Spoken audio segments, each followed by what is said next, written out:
being filled. Be holy, for I am holy. And don't sew two different kinds of cloth into the same garment. Be holy, for I am holy. And he says, don't hitch an ox and a donkey to the same yoke. Be holy, for I am holy. And then in the New Testament he says, be single-minded, and be holy, for I am holy. And so, these are all things to think about. And one day I was thinking about all these things, and I was thinking about my job. I did drywall. And a lot of times we were building really big houses, like mansions, And yet I was living in that truck out there. Maybe you saw it that says Simplify. And just a little truck.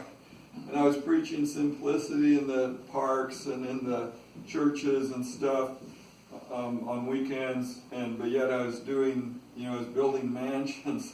And I was, feeling like that one thing, that one word, that kind of rhymes with hippopotamus.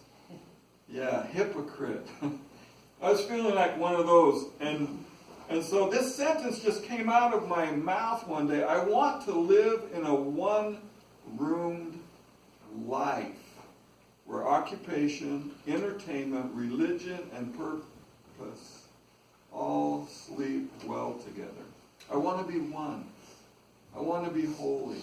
I don't want my occupation undoing what my purpose is. I don't want my entertainment undoing what my religion really is. You see what I'm saying?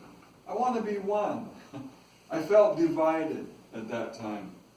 And a lot of times we do. One of the stories I'll never forget, I was in the High Sierras. I've been on the road for 11 years in that truck showing these contraptions that I build. And I'll show you this one in just a moment. But working at a little fishing village, painting the cabins. It was owned by a believer. He invited me to come up and witness to the campers using the happy truck, which is what I call the tiny house that I live in. And so they would stop by and stuff. But I got to know him and his family, Ken and his wife and their 3 sons and their 2 dogs. The 2 dogs were named Max and Daisy. Daisy was a pretty large hunting dog and about 80 pounds, pretty big dog.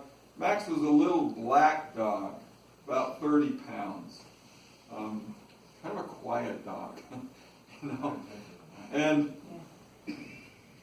every once in a while, and Ken would tell me this, he says, now you'll notice the dumpster's on the other end of the parking lot, and I'll let you park over here, your truck.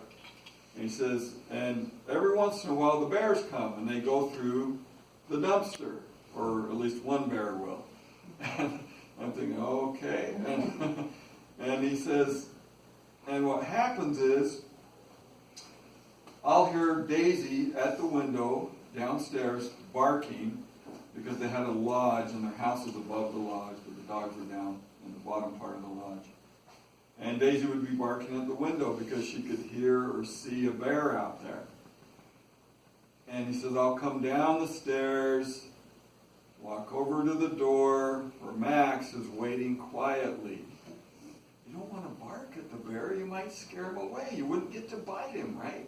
So Max is just waiting there by the door. Daisy's at the window barking. He opens the door this much and he says, Max just shoots across that parking lot like an arrow in the night. Very dark.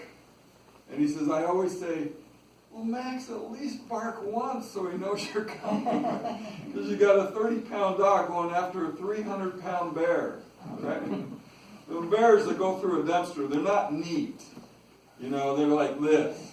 And it makes a big mess. And, they get tired of cleaning it up, so he sets the dog out after him. Well, here's the thing. Max never catches the bear.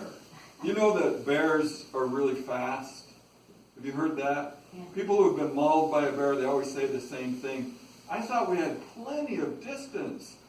Because bears normally lumber along, don't they? Kind of, But a bear can outrun a horse at short distances. Did you know that?